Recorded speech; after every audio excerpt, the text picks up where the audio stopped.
Today I'm interviewing two guests, Adam Perry Lang, restaurateur, celebrity chef that frequently appears on Jimmy Kimmel, and he's an exceptional author. I've got 3 books, Serious Barbecue, Barbecue 25, and Charred and Scruffed. And Doug Kragel is the National Brand Ambassador for George Dickel and a Master of Whiskey, correct? That's right. Okay. Well, Doug, how does one become a Master of Whiskey? That was the first question I had. Or what do your duties entail with doing that? Well, I think the first thing is kind of already having a passion for whiskey. Mm-hmm. That's what set me on the path to being able to work with George Dickel. And then, for us, it's about being as much knowledge base as we can. So we have a lot of testing that we'll do, things like the General Certificate in Distilling, that course that we take. So it's about learning as much as possible, and then just really having a passion for whiskey. Okay. Adam, I'm a big fan of yours, and I've been influenced pretty heavily by your techniques. When I do recipes now, they tend to be very hands-on and involved. My wife calls them fussy. You call it being an active griller. Talk a little bit about your philosophy about why you do that. Well,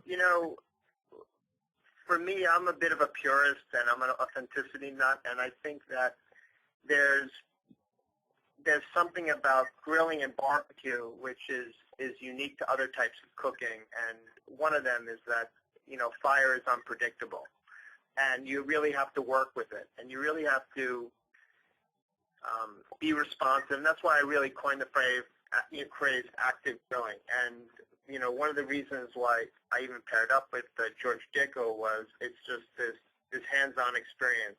Their taglines had made the hard way, and for me, it's just the same spirit of how I really just approach cooking and grilling in general. So, it really just comes down to just coaxing out and maximizing flavors in food that are kind of hidden in there. Right. So, for example, like if you're cooking a steak, you can just simply put it on the grill and just leave it.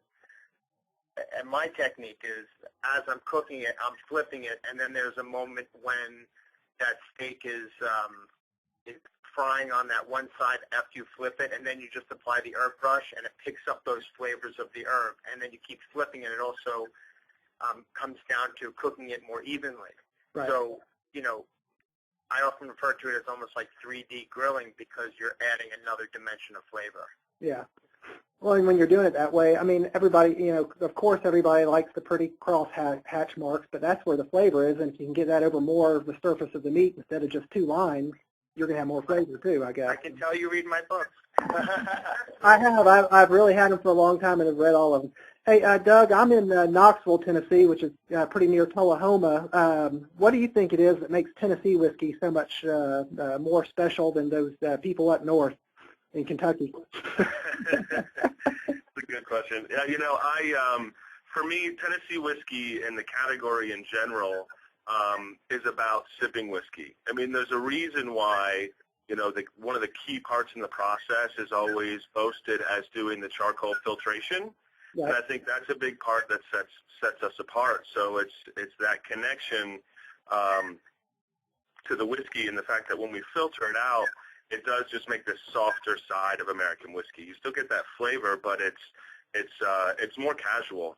For me, Tennessee whiskey should be sitting on your front porch enjoying it with a good meal or with friends, those kind of things, and allow the Kentucky bourbons to be the bolder flavors that come out of the oak. And, I think that's why people talk about the Lincoln County process, and that's why we do it.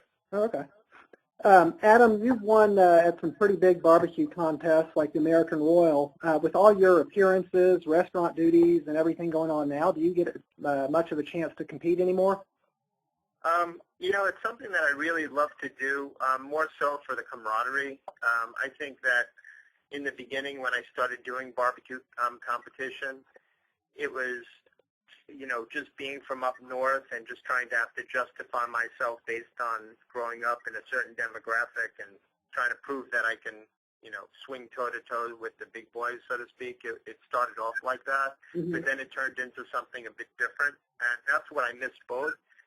right now, just to get and go and compete, it's a bit of a challenge because, I have a family, and now I'm touring all over the country with Dickel and opening up a new restaurant. So I'm hoping to get to one or two, but it would probably be to piggyback with one of the teams that I became friends with, one in Alabama, Huntsville.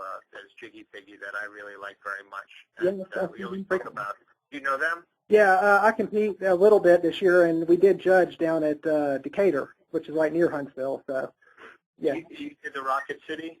No, did not do that one. We just judged Riverfest in Decatur. Oh, that's a big one too. That's a great one. Yeah, definitely. Now, yeah, I'm sorry. Go ahead. well, I was going to say, you partnered up with George Dickel when at the beginning of this year, the end of last year. Well, we started actually. I almost would say just about shy of 2 years ago, like a year and a half ago. Okay. And that's where we just started, and now we're just launching into this really cool cross-country tour. Yeah, I know y'all did that one last year. Are y'all going to do something like that again for 2015? I think it's going to be even bigger and better this year. For example, right now we're in Chicago.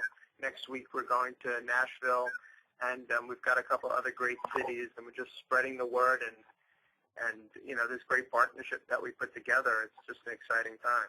Okay. Where can someone find out more about those that tour? On your website?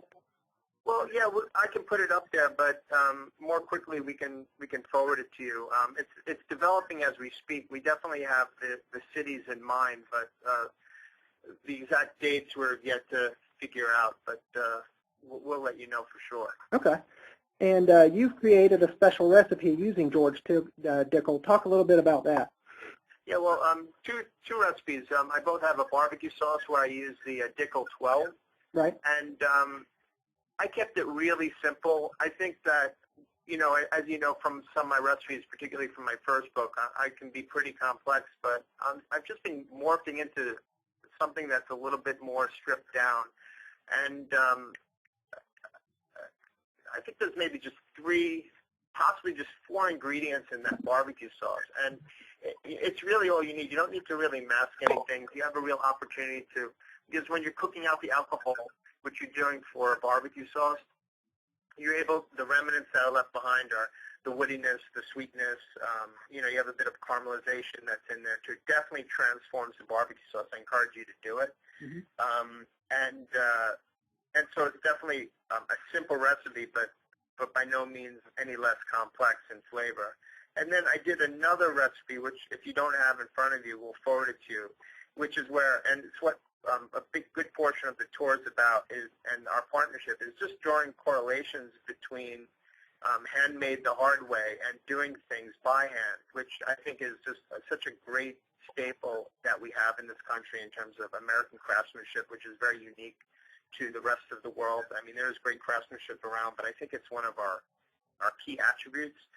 And what I'm demonstrating is really using spices, and instead of just being machine-made and over-grinding them, we're doing things by hand. We're toasting them. There's a certain timing of toasting them. It's working it in with your fingers.